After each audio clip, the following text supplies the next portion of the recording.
बदलापूर अंबरनाथ दरम्यान होर्डिंग लावत असताना 24 वर्षीय इंद्रेश राजभर या तरुणाला विजेचा धक्का लागला, शॉक लागला आणि जागीच या तरुणाचा मृत्यू झालेला आहे।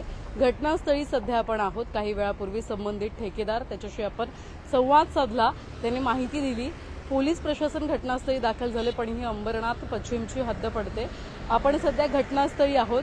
माझ्या मागे बघत असाल तर भली मोठी होर्डिंग तुम्हाला पाहायला मिळत असेल आणि हीच होर्डिंग लावत असताना खरं तर हा अपघात जो आहे तो झालेला आहे। आता हा अपघात झाला कसा त्या संदर्भात सुद्धा आपण माहिती घेणार आहोत, पण तत्पूर्वी पडलेली काही प्रश्न आहेत की सदरचा जो तरुण आहे तो तरुण ज्यावेळी होर्डिंग लावत होता तो नियमात बसून होर्डिंग लावत होता का, ठेकेदाराने किंवा संबंधित जी कंपनी आहे त्यांनी नियमांचं पालन केलं होतं का, संबंधित कर्मचाऱ्यांना सेफ्टी बेल्ट, सेफ्टी हेल्मेट आणि सुरक्षा उपाययोजना दिल्या होत्या का, असा सवाल जो आहे तो उपस्थित होतोय।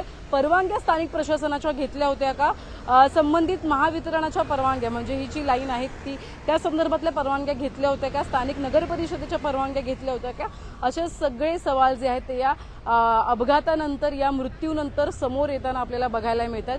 संबंधित ठेकेदार आणि इंद्रेश राजभर हा जो 24 वर्षाचा तरुण आहे जो ठाणे या ठिकाणी राहतो, तिथे तो राहत असताना आज खरं तर हे होर्डिंगचं काम करण्यासाठी दोघं इथे आले। जो ठेकेदार होता तो पेपर आणण्यासाठी स्टेशन परिसरात गेला असं त्याचं म्हणणं आहे आणि त्यानंतर इंद्रेश राजभर जो 24 वर्षाचा तरुण आहे त्याचा फोटो सुद्धा आपल्याकडे आहे। तो तरुण खरं तर हाच तो तरुण आहे, तुम्ही बघत असाल तर ज्याचा दुर्दैवी मृत्यू झालेला आहे तो तरुण हा आहे आणि भली मोठी होर्डिंग जी आहे ती लावत असताना हा मृत्यू जो आहे, हा शॉक जो आहे तो त्याला लागला आहे। आता हा शॉक त्याला लागला कसा याचे सुद्धा अपडेट आपण या लाईव्हच्या माध्यमातून घेणार आहोत। तर आपण बघत असाल तर ही होर्डिंग आहे, होर्डिंगच्या मध्ये काही जागा आहे आणि त्या जागेच्या मध्ये काही लोखंडी सळ्या तुम्हाला बघायला मिळत असतील, त्या ठेवण्यात आलेल्या आहेत।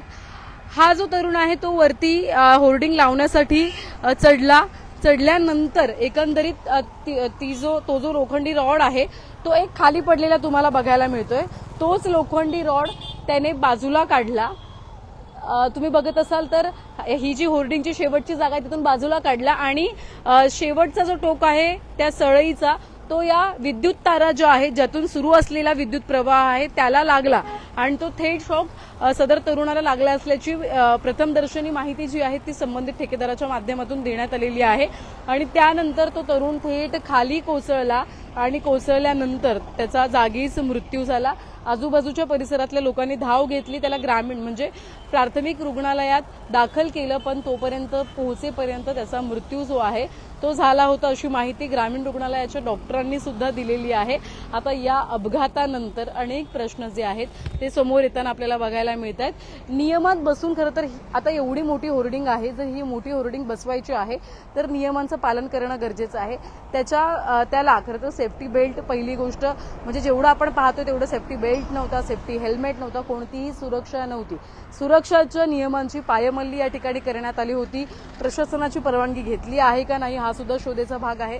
हे सगळं करत असताना जर सेफ्टी बेल्ट कदाचित असता, सेफ्टी हेल्मेट असतं, महत्वाचं म्हणजे ज्यावेळी हे मोठमोठे होर्डिंग बसवले जातात त्यावेळी संबंधित जो विद्युत प्रवाह आहे महावितरणाचा असेल तर त्यांना सांगून त्यांच्या समन्वयानं खरं तर हे सगळं काम जे आहे ते सुरू करणं अपेक्षित आहे।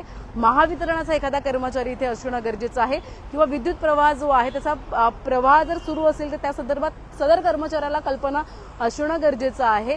जर कल्पना असती तर आज कदाचित हा तरुण आपल्यामध्ये असता अशी सुद्धा माहिती समोर येते। इंद्रेश राजभर याचा 2-3 महिन्यांपूर्वीच या ठिकाणी विवाह झाला होता आणि खरं तर आता कुटुंबियांवरती म्हणजे कुटुंबियांमध्ये हा एक करता मुलगा होता, तो मुलगा त्यांनी गमावलेला आहे। ठाणे या ठिकाणी राहणारा हा मुलगा होता। तिकडची एक मोठी नामांकित कंपनी आहे, त्यांच्या माध्यमातून संबंधित ठेकेदाराची नेमणूक करण्यात आली। ठेकेदाराची नेमणूक केल्यानंतर खरं तर हे कर्मचारी नेमण्यात आले।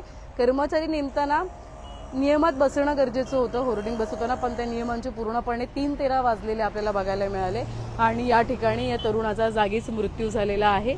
आता संबंधित कंपनीवर गुन्हा दाखल केला जातो का हे सुद्धा पाहणं महत्त्वाचं ठरणार आहे। यामध्ये कुणाला दोषी ठरवलं जातं हे सुद्धा पाहणं महत्त्वाचं ठरणार आहे। जवळपास आपण बघत असाल अंबरनाथ पश्चिम पोलीस काही वेळातच ते दाखल म्हणजे अद्यापही ते दाखल झालेले नाहीयेत घटनास्थळी आणि कुटुंबीय सुद्धा दाखल झालेले नाहीयेत। या कुटुंबीय जे आहेत ते ठाण्याहून निघालेले आहेत, त्यामुळे आता पुढचा जो तपास आहे पोलीस प्रशासन कुणाला यामध्ये दोषी ठरवतं आणि कुणावरती गुन्हा दाखल करतं, नियम पाळले गेले होते का हे सुद्धा पाहणं आता महत्त्वाचं ठरणार आहे. कारण की ज्यावेळी तरुणाला नेण्यात आलं त्याच्याकडे हेल्मेट सुद्धा नव्हतं, सेफ्टी बेल्ट सुद्धा नव्हता, अशी माहिती सुद्धा प्रत्यक्षदर्शींनी दिलेली आहे. त्यामुळे आता यामध्ये कोणाला दोषी ठरवलं जातं हे सुद्धा पाहणं महत्त्वाचं ठरणार आहे. व्हिडिओ जर्नलिस्ट साहिल काळेसह, श्रद्धा ठोंबरे, न्यूज टेक मराठी, बदलापूर.